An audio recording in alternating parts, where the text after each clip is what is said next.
Story time, She Cheated on Me with My Childhood Friend, Part 1. I've never met anyone that could top my story.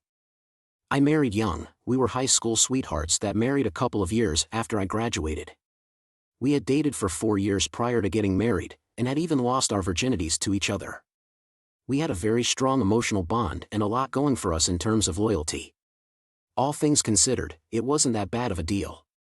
I was financially stable with a solid career and always wanted to have my kids young so I could retire early. Fast forward 13 years. We were living what could be considered the good life for most. We had 3 children who were amazing. I had built an excellent business clearing $250,000 a year, which took a lot of time. And my family had everything: Disney World vacations every year, huge birthday parties, nice cars, houses, etc. We even somehow were able to keep our kids very well grounded and not enormous brats. Disaster first struck when my wife started insisting that I start working less from home. For context, I had worked full-time from my home office and helped raise our kids while she was going to different schools and starting her little project businesses. I was a bit of a stay-at-home dad and also the full-time breadwinner.